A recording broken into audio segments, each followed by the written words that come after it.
Ladies and gentlemen, welcome to the National Constitution Center. I am Jeffrey Rosen, the president of this wonderful institution. Upstairs, a few of us gathered just before the show, and we fortified ourselves by reciting together the inspiring congressional motto that I'm now going to ask all of you to recite along with me. Because the National Constitution Center is the only institution in America chartered by Congress to disseminate information about the U.S. Constitution on a nonpartisan basis. Beautiful. That was so spiritually uplifting here on a Monday morning. And really, the reason we recite it is, although we're a private institution, it's important to remember that it was created during this moment of bipartisanship to encourage Americans of different perspectives to converge around the values and document which unite us, which is the U.S. Constitution, and that is so important at this polarized times. Ladies and gentlemen, there are just a bunch of really thrilling new initiatives at the Constitution Center. Just last week, we opened American Treasures, which is the first time in American history that the 5 rarest drafts of the U.S. Constitution have appeared in one place. Not even during the Constitutional Convention itself was James Madison's very first draft of the Constitution, the kind of sketch notes of the Committee of Detail, presented along with the first manuscript draft of Wilson's notes of the Committee of Detail report, presented right next to the Committee of Style report. And they're all downstairs, and you can now find them online. This week, constitutioncenter.org/treasures, you and learners across America will be able to click on the text of each of these 3 documents, each of the 5 documents, see how the first Wilson draft had no preamble. The second one did have a preamble that talked about we the people of the states of New Hampshire, California, there was no California, New Hampshire, Providence, Massachusetts, and so forth. It's so enthusiastic. I'm looking west, as Jefferson always did, at Monticello to inspire himself. And then the third draft is we the people of the United States, signaling Wilson's belief that we the people of the United States as a whole are sovereign, not the people of the individual states or the king and parliament. So that's opening. Next week, we open an amazing exhibit on John Marshall and his constitutional legacy, which includes not only the great Chief Justice's writing desk, where he wrote his most important opinions, but also, I'm slightly alarmed to confess, his gallstones, which were at the Mutter Museum down the street and will be reposed happily here at the National Constitution Center for all to enjoy. They were removed by Dr. Physic in an operation that almost killed the great chief, and happily he survived and his greatness persevered. And I'm really thrilled to announce that just recently the Pew Charitable Trust gave us a very important grant which will provide the seed money for a new gallery on the constitutional legacy of the Civil War and Reconstruction. It's so exciting and important that we raise the rest of the money that will allow this to be open, because we will display, along with rare artifacts from the Civil War Museum of Philadelphia and in partnership with the Gettysburg Foundation, like the flag that Lincoln flew over Independence Hall on the way to his first inaugural, along with rare copies of the 13th, 14th, and 15th Amendments to the Constitution, which made the promise of the new birth of freedom of Gettysburg a reality, and we will tell the story of the constitutional progress of equality in America in a way that all Americans and students from 8 to 80 can appreciate. And I'm so excited about the possibility on the first floor of the Constitution Center to display the rarest first drafts of the Constitution at the founding era, and then the rarest amendments of the second founding of America during Reconstruction. It will be very exciting. All right, there's more to say, but we've got to start this show because this is so exciting and important. This introduction is going to be very easy to make because it's so heartfelt. Floyd Abrams is a constitutional hero. He is America's greatest First Amendment lawyer. I once said in an admiring book review that if I were a real lawyer, I would like to be Floyd Abrams. And Floyd Abrams is more than just a real lawyer. He is responsible for some of the most important Supreme Court victories for the First Amendment ever, beginning with the Pentagon Papers case. And he's now written this beautiful, concise, passionate, eloquent, and soulful book. I think I will use that word. He talks about the soul of the First Amendment, and this is a soulful book because with passion, he distills the essence of what the First Amendment means, and then he contrasts it to other countries across Europe and across the world, which have a very different understanding of free speech, and in the process of that contrast, he helps us embrace all the more fervently these principles which we think we all take for granted, but in fact, today are very much under siege. Ladies and gentlemen, please join me in welcoming the great constitutionalist, Floyd Abrams.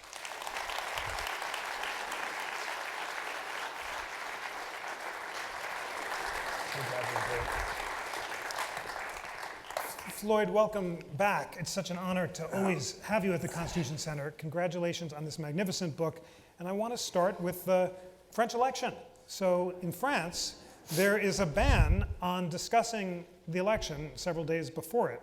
How is that possible? What are the consequences, and why does our First Amendment forbid that? Yeah, I mean, think of it.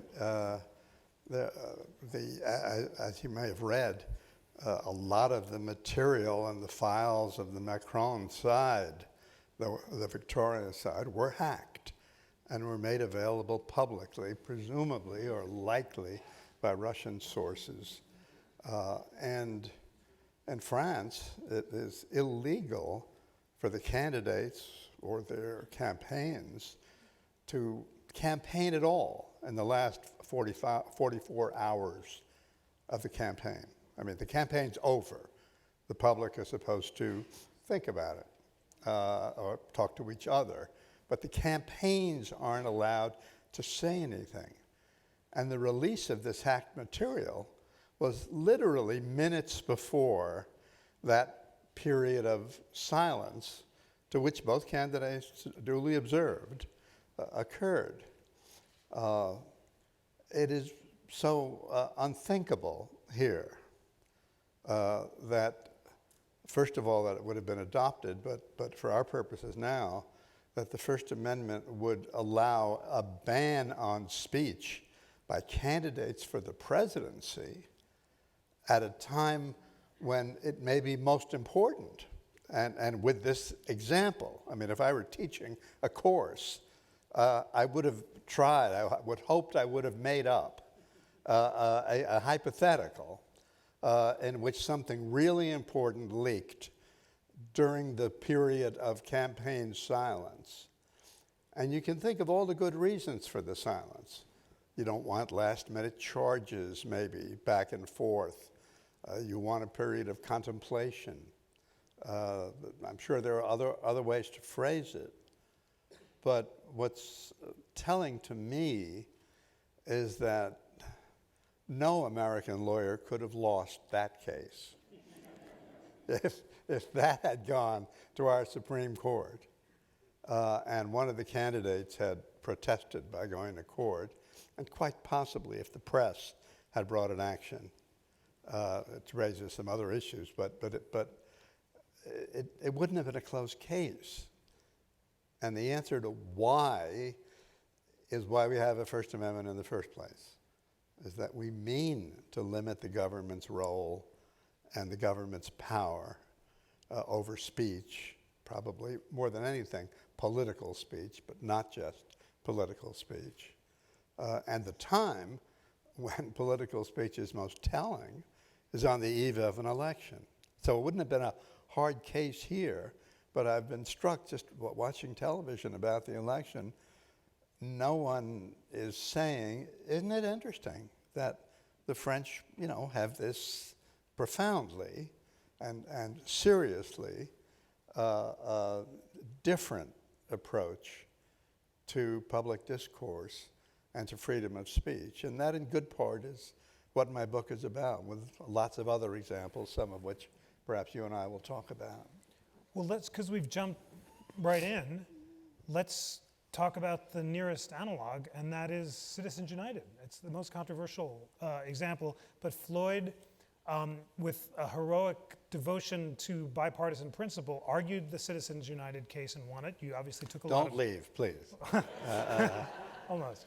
You took flack from your friends on the progressive left and were praised by the right, although there were other civil libertarian liberals like Nadine Strossen, the former head of the ACLU, who praised you. I found this to be the most compelling popular defense of the majority in Citizens United that I've seen, but I do have some questions about it. Why don't you tell the audience why you believe that on constitutional grounds Citizens United was so obviously correctly decided? I made a sort of joke a minute ago about how if I were drafting an exam for students, I might have picked the French example. If I were drafting an example of why a Citizens United type ruling should have occurred, it would have been the very facts of Citizens United, a rather smallish conservative group, partially but not even much, funded by corporate money, does a 1-hour blast at Hillary Clinton when she seemed to be the likely Democratic candidate for president in 2008. Senator Obama, of course, was nominated, but at that time, Hillary Clinton seemed to be the leading candidate. And this organization interviewed a lot of people and came up with what I viewed as a hit job, but in any event, a starkly unfriendly, critical view of the leading candidate of one of the two political parties for president.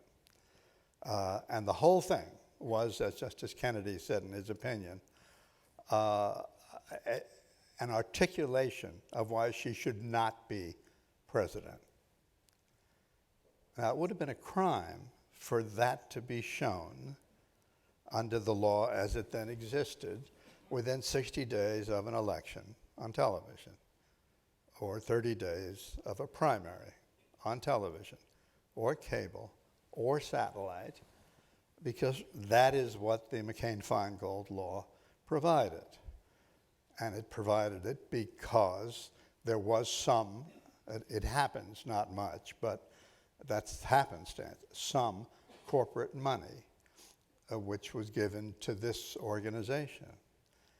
Now, for me, that made it an easy case. I mean, for me, I asked myself, how could that not be protected by the First Amendment? A politically oriented group with strong views on who ought to be elected prepares a documentary, however one may view the side it was on or even the fairness of it, a documentary about a candidate for president, and it's a crime to put it on television at the time when it's most important that people focus on politics, on who should be nominated at that time and who should be elected. And the crime is simply because there was some corporate money involved in the entity that put it out. Well, for me, that was just unacceptable. And it was really that led me to agree to represent Senator McConnell, who was a friend of the court, an amicus curiae in the case, and to be one of the two lawyers who argued on behalf of Citizens United. So that was sort of my starting point. I'd come, as my book sets forth, to change my view on this subject, in good part because I was persuaded by an opinion of Justice Scalia in an earlier case about this issue of campaign finance and money in politics and the like.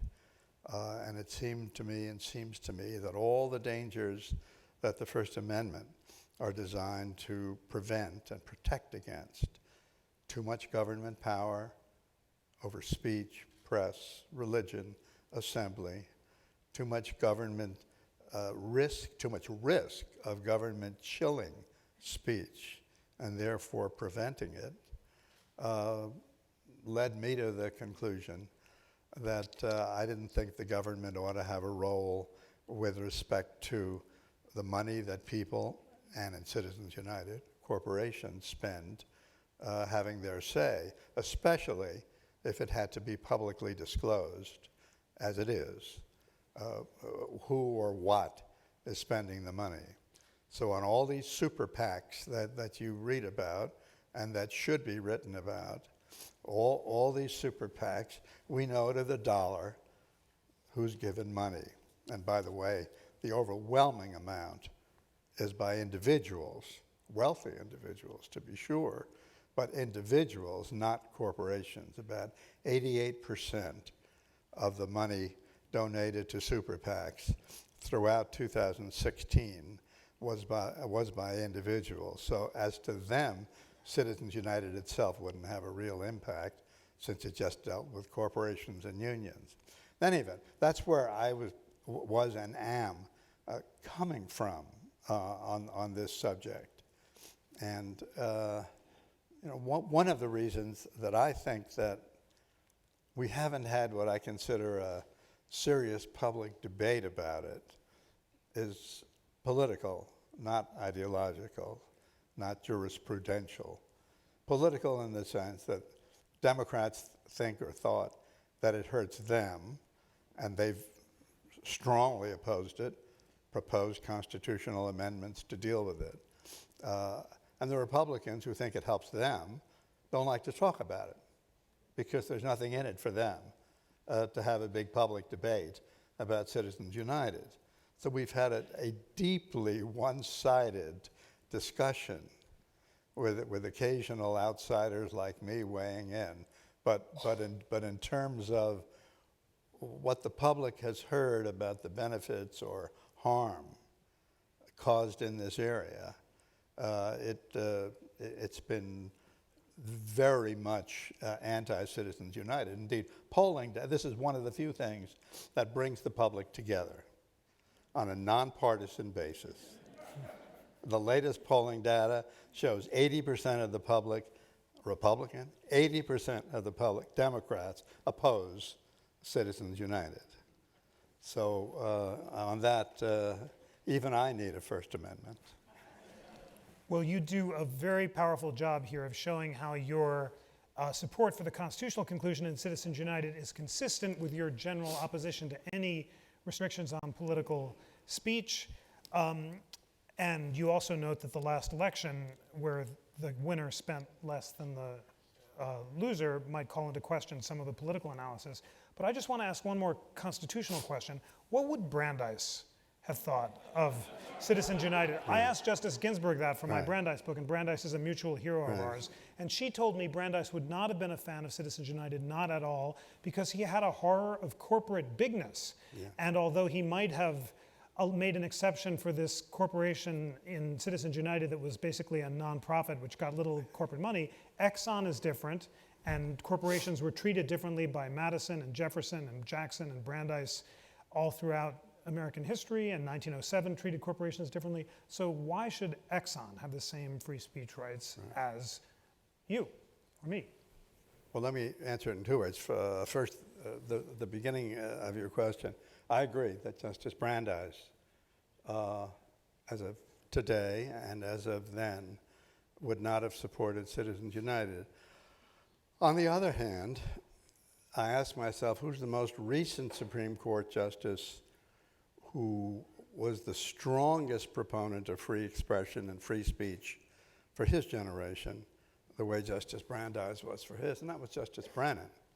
Justice Brennan joined the opinion in the case before Citizens United, the case called Buckley versus Vallejo, which dealt not with corporations, but with individuals. And in the strongest terms said that we could not allow the government to have the power to limit speech by individuals by limiting what the people could spend to get their speech out. And so, look, one could say on a pragmatic basis, maybe Justice Brennan also would not have voted the way in Citizens United that he sure sounded, as if he believed in Buckley versus Vallejo. And maybe he would have come to the Brandeisian position of such fear and concern about the power of big corporations that he would have been there at the end of the day. What I'm saying is simply, if you take seriously what Justice Brennan said about the First Amendment, he would have been on our side in the case. Now for Exxon and the like, it seems to me that the fairer way to say it is, why should any corporation be able to participate in the political process? Again, assuming, as I am, which is almost all accurate. There's one exception I'm glad to talk about. But well, why should we let corporations speak too? Of course, we do that in areas in which we're very comfortable with respect to enormous press corporations. There aren't so many anymore, but there was a time when there were only a few newspapers that were national in scope, and more important, in which newspapers were one-town newspapers, where people got all their news from one newspaper, and that's living memory too. And the Supreme Court, in cases involving that, unanimously said, well, we can't tell a newspaper what to print. We understand how powerful they are. We understand that people may get all their news from the local press, and the local press may be just one newspaper. But we just can't tell a newspaper what to say. The general rule in free speech is the same, whoever or whatever the speaker is. I think that to say that the New York Times can run an editorial denouncing importation of foreign oil from this place or that place, but that Exxon, which has an interest in that, can't, is unacceptable. I don't think that we should read the Bill of Rights as so loading the dice on one side of issues of public importance and public disagreement. Now, again, I think it's really important that we know who's speaking. But I think if we have that, and we generally do, and again, with these super PACs, we absolutely do, that it is more dangerous to say that sort of entity, not just people, entity, can't speak or can't speak much, than it is to say the dangers of their speech is so great that we will either not permit them to speak or, in effect, limit the amount of speech they may engage in. I mean, as a general proposition, we don't allow fine-tuning of how much speech may be made by this person or that person, or by this entity formed by people or that person. We can do a lot of things economically to corporations and to wealthy people too, which have nothing to do with the First Amendment. If we're concerned about how big and powerful certain corporations are, we can do whatever Congress basically chooses to do, and it will likely be constitutional. If we think certain people or too many people, too few and too many of them have too much power because they have too much money, we can deal with that. Congress is allowed to deal with that. The president is allowed to propose legislation. Where I get off that boat is when we say the way to deal with economic injustice or economic inequality is to limit speech rather than to limit the amount of money or the amount of economic power these organizations have. Wonderful. Well, one of the many beautiful things about this book is you contrast the American tradition so vividly with that of Europe. And one very dramatic example you give is the French right to be forgotten, which comes from the droit à l'oubli, or the right of oblivion, which is so French. It's all the French want to be forgotten, like Sartre, and the Americans want to be remembered. But as you describe it in this book, in Europe, if we were having this show and someone were tweeting, Jeff is asking boring questions or Floyd is going on too long, then after the show, both of us could demand that this scurrilous tweet be removed, and Google would have to decide if we're public figures and if the tweet is relevant or not. And if they guess wrong, then Google is liable for up to 2% of its annual income, which was $60 billion last year. So as a result of this right, as you describe it, Google has taken down nearly 500,000 truthful but embarrassing bits of content, and you list them in this amazing part of the book, and many seem, here are some of the stories. An article about a mother of two who was unanimously found not guilty of charges made by a 16-year-old male pupil who alleged they had a relationship.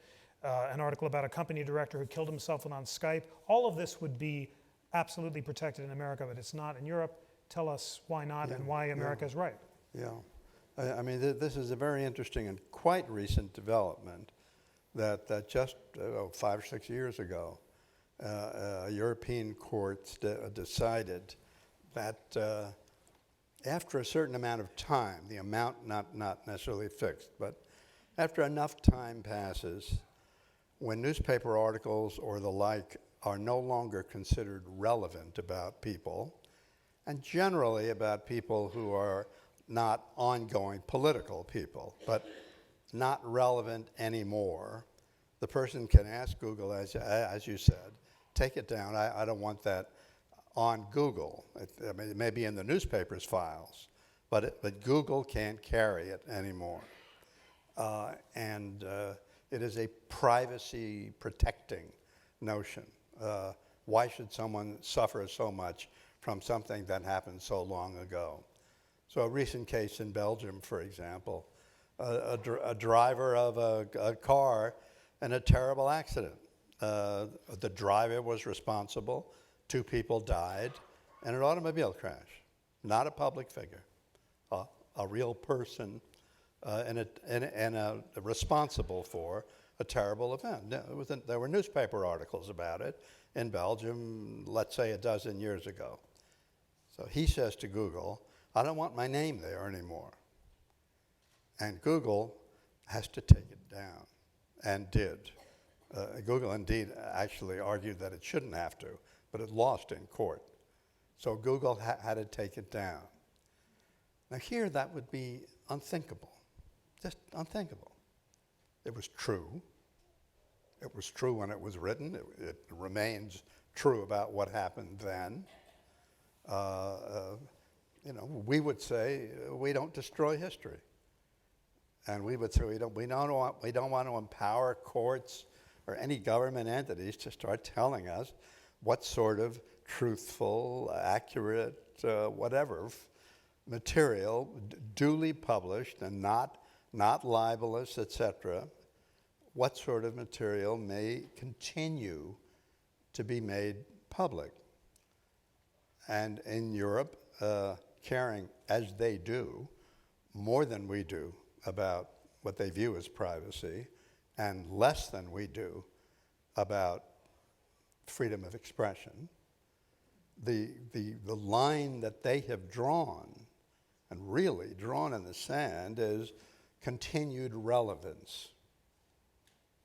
And you can see how loose and amorphous that line can be. There may be no continued relevance about the guy who drove his car and was written up all those years ago, depending how you view it. But the European approach now is that Google and other carriers, as it were, can't continue to carry material of that sort.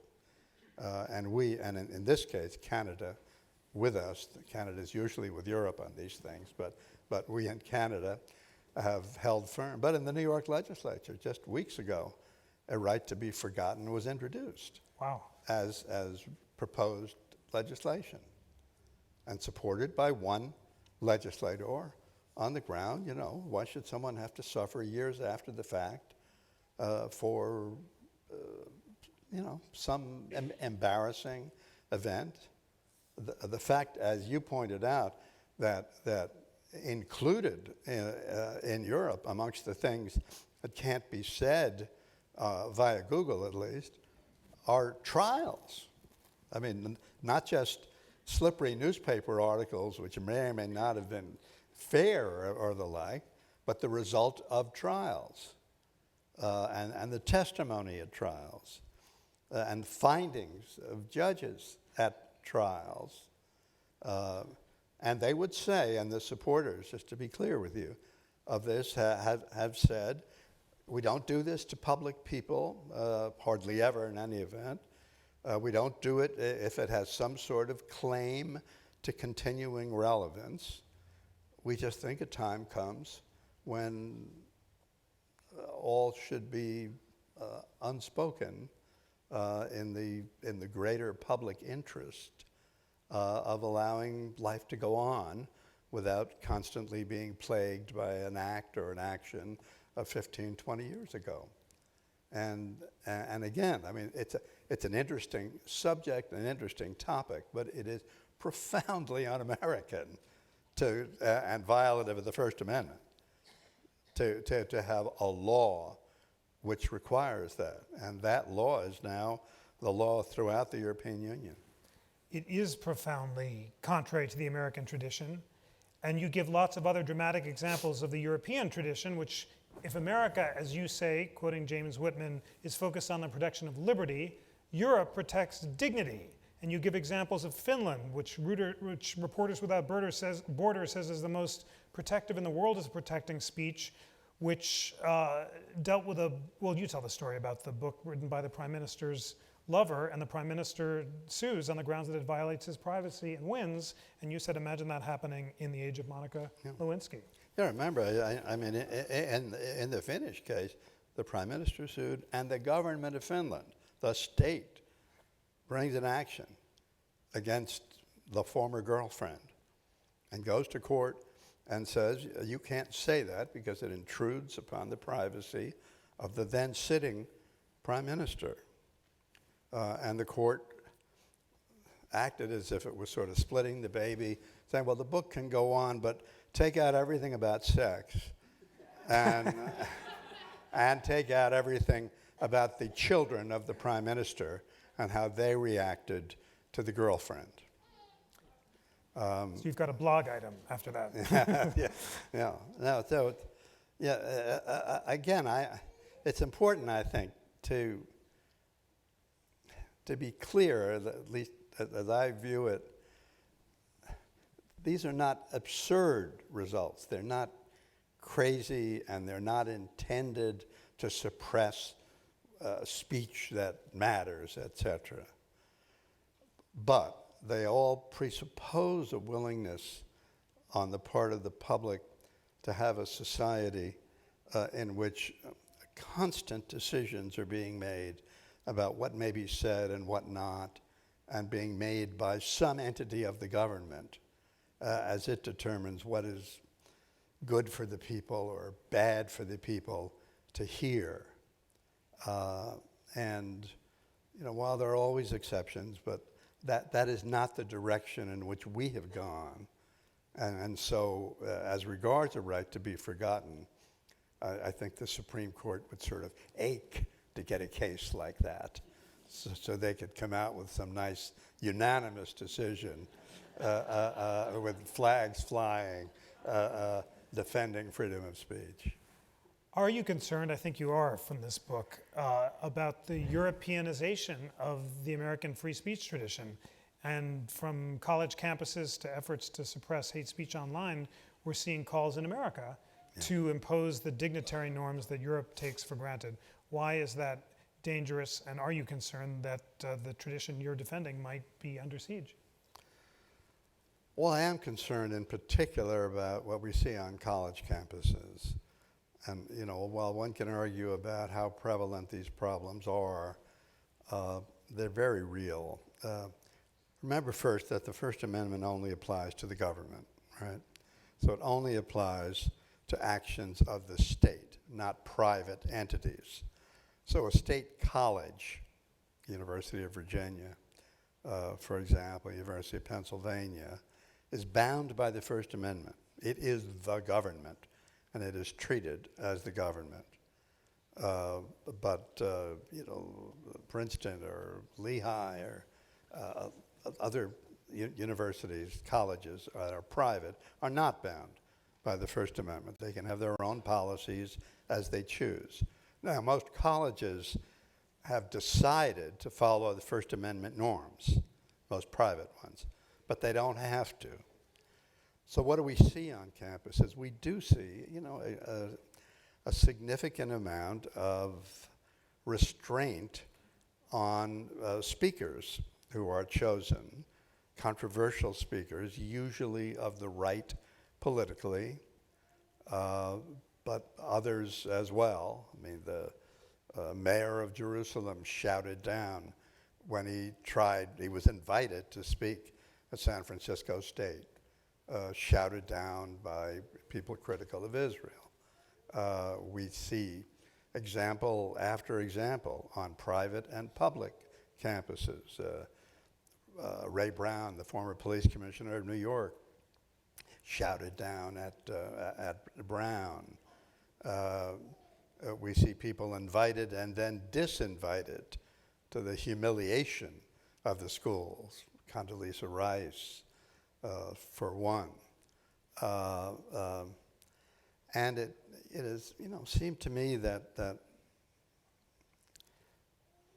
this suggests a lack of understanding on the part of students who participate in those sorts of activities about the nature of free expression in a free society, at least in our society.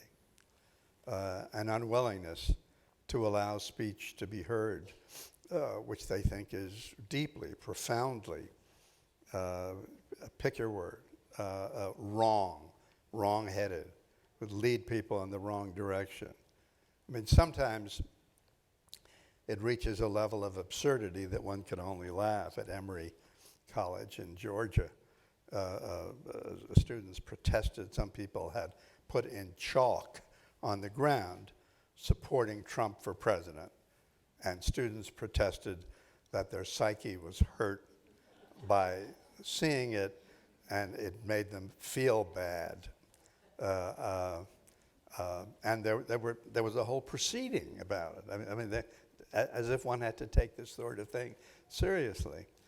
But more commonly and more dangerously, I think, we've seen just a lot of examples of people on campuses around the country who were, in one way or another, not permitted to speak because of their views. And very often not permitted to speak even though people on what I'll call the other side had been permitted to speak. And while it's certainly true that sometimes the people invited have been invited for the very purpose of creating a stir and maybe even hopefully creating a First Amendment explosion of one sort or another, the underlying reality, in my view, is the same, and that is we really have a problem there. And part of the problem is I just don't think students of a certain age have been taught about the Constitution in general, or the First Amendment specifically, before they get to college. There aren't classes in civics anymore. They aren't, they don't teach an awful lot of I know this sounds circa 1950, but on this, the older situation was better than the current one, because on this issue, however much it stuck with students or not, and who knows, at least they were taught, and they were taught when they were young, that there was such a thing as an American Constitution and an American Bill of Rights and an American right to speak and have your say. That's why, to me, it's so cheering to be here at this institution and see young kids walking around looking at displays from our Constitution and at interactive ways of learning about what our Constitution has meant and come to mean through the years. Thank you for that, Floyd. And it is meaningful. That is why all of our educational efforts are so important. And that's why it's so important for all of you and for C-SPAN viewers to learn about the First Amendment traditions that Floyd is describing, to debate them and make up your own mind. And of course, the best place to start is on the thrilling interactive Constitution, which you can find in the App Store. And the point of it is that you hear the leading liberal and conservative scholars in America debating what they agree and disagree about the First Amendment tradition. In practice, Floyd, I know you're asked to give advice to college presidents. Let's say you have one who agrees with you and Justice Brandeis in the Supreme Court that speech can only be banned if it's intended to and likely to cause imminent violence, but doesn't know what to do when there's the threat of a riot at Berkeley with Ann Coulter, for example, or Charles Murray. And tell us about the heckler's veto and why we shouldn't, and what in practice a college president should have done in the Ann Coulter case. In my view, it should never be an excuse, never, that a person who is invited to speak by whatever means the university has, or when they allow students to invite, when the students invite, it should never be the case that security problems should bar the speaker. I mean, there is a way, if you care enough, to protect speakers. And it's just unacceptable to say that you can ban or limit or even apologize, but not have certain speakers because of their message. Now, there are hard situations, and I'm very sympathetic with university administrators and very glad that I'm not one of them. Thinking through, how my students in good faith, who don't throw things or anything, but are just hurt, wounded, come to feel oppressed as a result of certain speakers who are incendiary in what they have to say, who don't call for violence. I'm not talking about incitement to violence. But there's a problem when we have racist speakers. It's a real problem. And it isn't answered by simply saying the First Amendment. But the way to deal with it is not to ban the speech. But the First Amendment message is to answer the speech or protest the speech or take any one of a lot of steps that are available to make clear how much one detests the views expressed. And some heckling is allowed too. I mean, it doesn't have to all be polite all the time.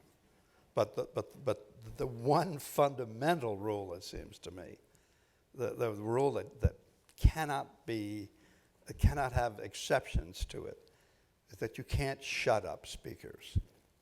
You can't shut them up either physically, as happened at Middlebury College not so long ago, and you can't shut them up by screaming in a way that the speaker simply cannot be heard. I mean, that is a violation of all that the First Amendment cares about. The First Amendment allows all the protesting, but it doesn't allow the suppression of speech. And that's true even with, and maybe especially, with controversial speakers.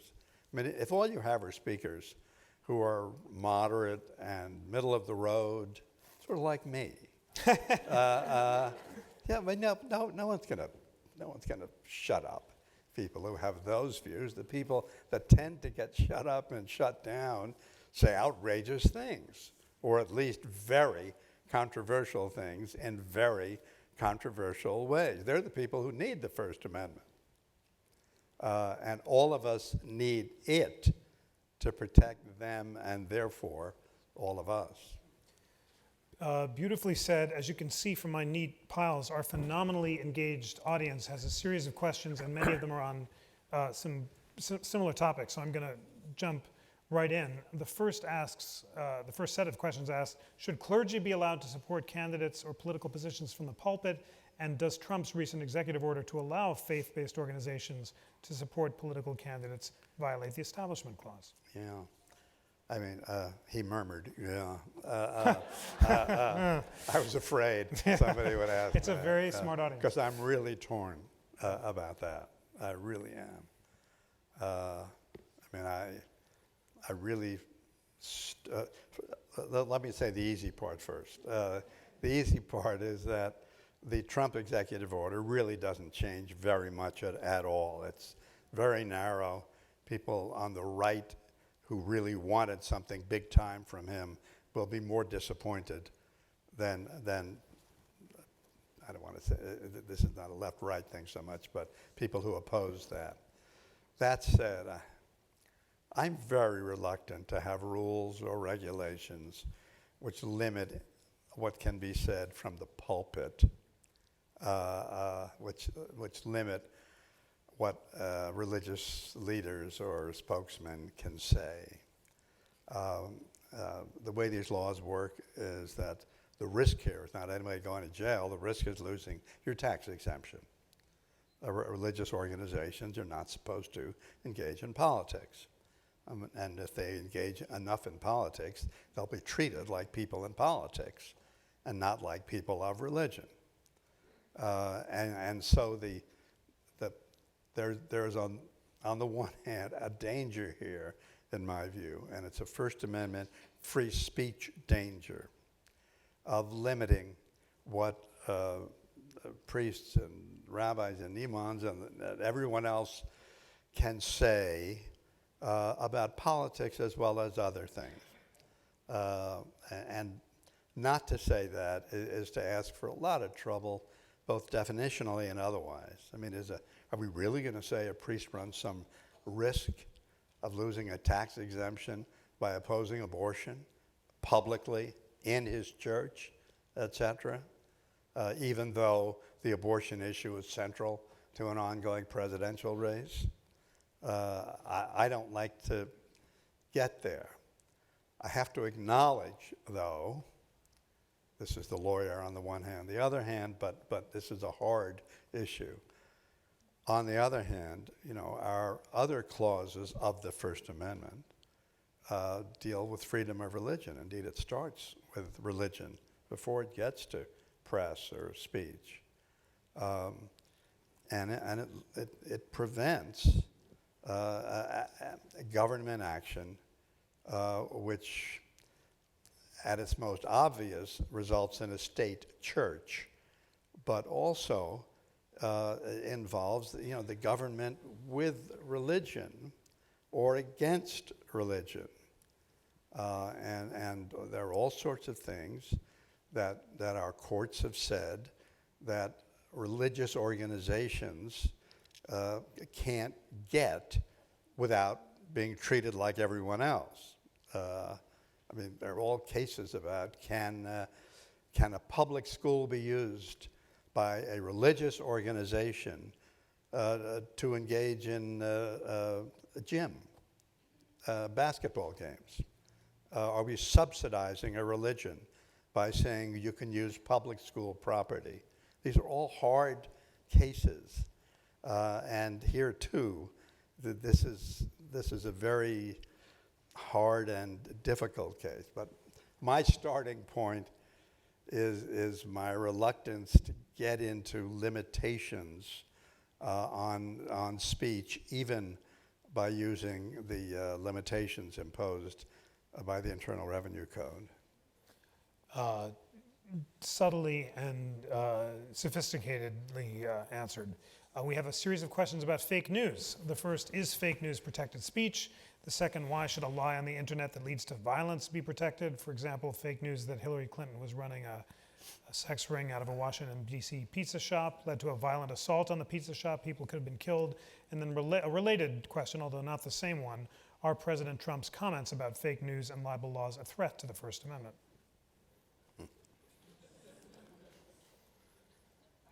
I was trying to think of a no, yes, no, just a way, or yes, no, yes. Let me scout around in those three areas. Let me deal with the third one first, because that's one I think about a lot, the impact of President Trump. We've never had a situation before in which a president engaged in a sort of daily denigration of the press.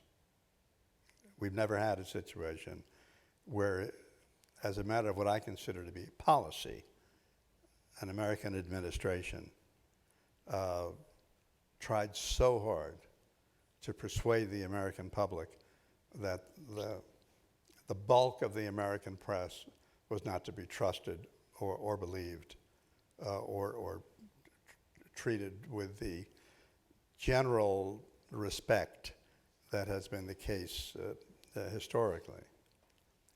And that said, it is true that we've had presidents who have done things to the press, which certainly President Trump hasn't done in his 100+ days, and which he may never do. I mean, it was John Adams, not Donald Trump, who got the Sedition Act of 1798 through, as a result of which a lot of journalists were jailed. It was Teddy Roosevelt who tried to jail Joseph Pulitzer because of things Pulitzer had written about the Panama Canal.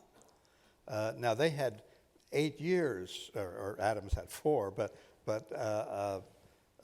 so it is too early to pass judgment on what President Trump does about the press. His language is dangerous language, I think. What he has urged about the press ranges from awful to horrible. He has said, I want to loosen the libel laws. So, this is almost a quote, people like me, Trump, can bring lawsuits, get a lot of money.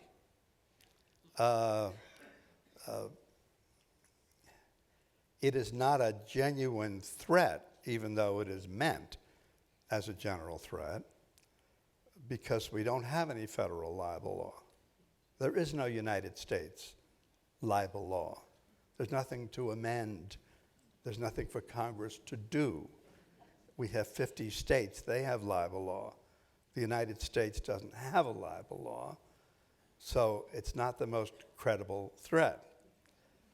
Beyond that, and more important for purposes of our meeting here today, the First Amendment is really what prevents Donald Trump and other powerful and wealthy people from winning libel suits they might otherwise have won. And that's because the Supreme Court in 1964, in the great New York Times against Sullivan case, said that when a public official, let alone a president, a public official brings a libel suit about his conduct, he can't win unless the material published was not only false, but known to be false or suspected to be false by the speaker. And that's really hard to prove. For one thing, it's rarely true. Beyond that, even when it's true, it's really hard to prove that the state of mind, and that's what we're talking about, that the state of mind of the journalist was to lie. Now, the example that I keep thinking about that body of law is, suppose President Obama were to sue President Trump for President Trump's, you pick your own word, but inaccurate statement, false statement. President Obama had wiretapped him, which would be a crime. I mean, he has accused President Obama of a crime. If President Obama sued him for libel, he would have to meet these tests. And President Trump, who ought to be grateful for the tests which keep people from bringing libel cases, President Trump could avail himself, as he has in a few cases in which he has been sued, of these protections. So what would Obama have to prove? He'd have to prove Trump made a statement, yes, about him, yes, that it was false, yes, that it was defamatory, very bad about his reputation, yes, and this is the part President Trump doesn't like about the First Amendment law about libel, and that he knew it wasn't true, or that he had a high degree of awareness that it was probably false. That's where that case would be. That would be the only issue. I believe, in the case, the only serious issue in any event. And that's because of the First Amendment. And again, in that area as well, we have more protection for speech, and sometimes, therefore, false speech, than is true anywhere in the world. I mean, we protect it across the board. Not always. I mean, people still bring libel cases, and they win sometimes. But where you're talking about a public official, it's really hard to win that libel case. And that's what the president really objects to, and that's what the First Amendment really protects. That was a superb answer to the third question. I think the first one is important. What is the legal status of fake news? So one of our audience members asks, could Macron be president of the US? And Article 2, I just wanted to make sure I got it right, says that the president has to be both a natural-born citizen and 35 years of age. So Macron is 39, I think, but he's not a natural-born citizen. So let's imagine I knowingly publish a blog post on Constitution Daily saying Macron could be president, knowing that he can't because he's not a natural-born citizen. Is that actionable, legally protected? What's the legal status of this false post? It's not actionable, first, because there's no one around who can sue. I mean, you do have to show that it hurt you to bring any lawsuit. But on the First Amendment side, or on the broader issue of fake news, there's no difference in the law between fake news and untrue news. I mean, we do provide a remedy. For all that I've just said, one can bring libel suits about things that are said that are false about the person about whom they are said. And if it's a public person who's at issue, it has to meet this greater burden. But that can occur. There's nothing else added on. There's nothing additional if you call it, or if it is, fake news.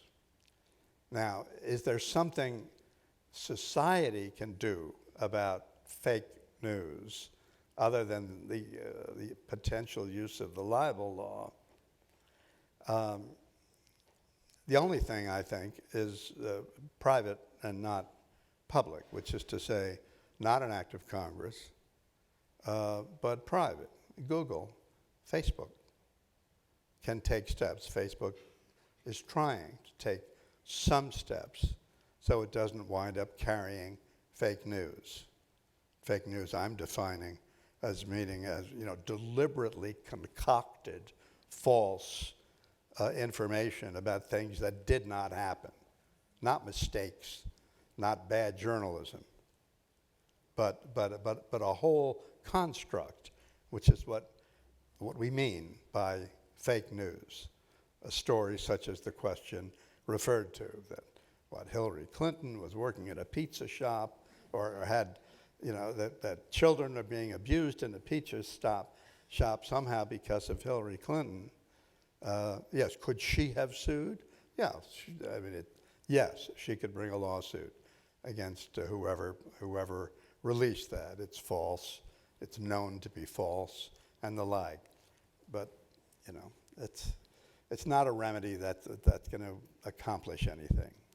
The only way to deal with fake news is twofold. One is for us to reject it out of hand when we see it and condemn the people that put it out. And the other is for the entities that control the means of communication, the Facebooks of the world, to take steps not to carry, to exercise a sort of editorial judgment, which is in general what Facebook and other entities have tried not to do for various legal reasons and otherwise. I mean, Facebook doesn't say, we present the best and the brightest. Facebook says, if you say it, you can see it.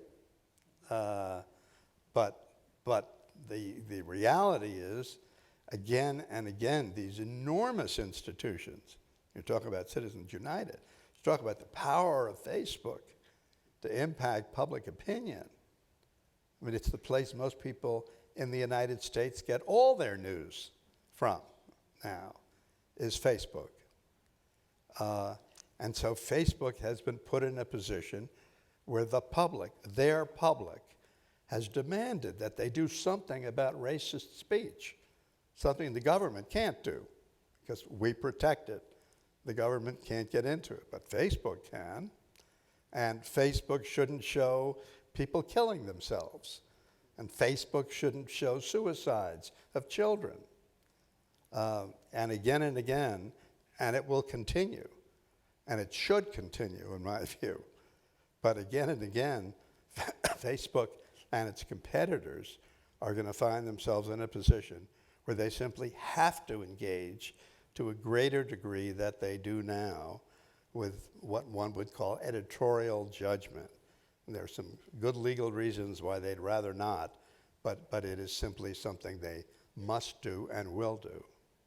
This is the last question then, and it goes back to our first. After the French election, the media voluntarily chose not to publish the information because they thought it would distort public discourse. And you just said Facebook should restrict hate speech or fake news to promote public reason.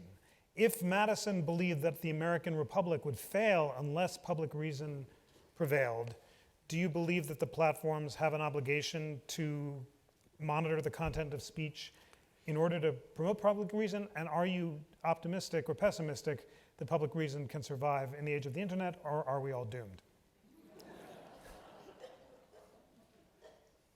This is not a time in American history in which I think anyone can be too optimistic about public reason triumphing.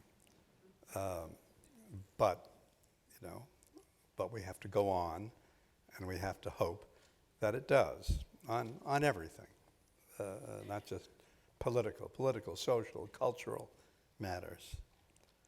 I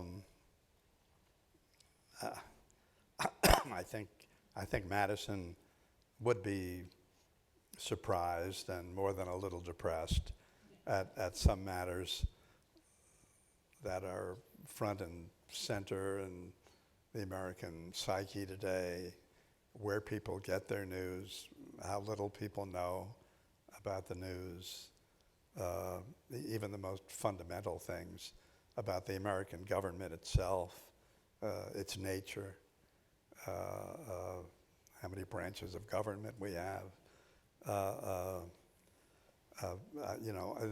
I think we did have, in general, a more educated public at an earlier time in our history. And yet, we now have the tools, for the first time in the history of the world, at low cost and easy mechanism to hear about everything, learn about everything in the world. I mean, there's never been a time in which there was more information, more available with less difficulty, and more speech available to all of us in our own ways online than was ever the case, ever before in history of the world. But the question is what we make of that.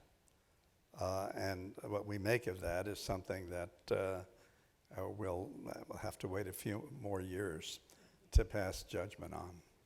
Good. When you said Madison would be depressed, I felt sad too, but when you give us this possibility of learning and of educating ourselves on the internet, I am given hope. There's so many other great questions. What I want to do is answer them on this great feature we have called Ask Jeff, and now it's going to be Ask Jeff and Floyd for the remaining Citizens United questions. But if you sign up as a member of the Constitution Center, how many of you are members?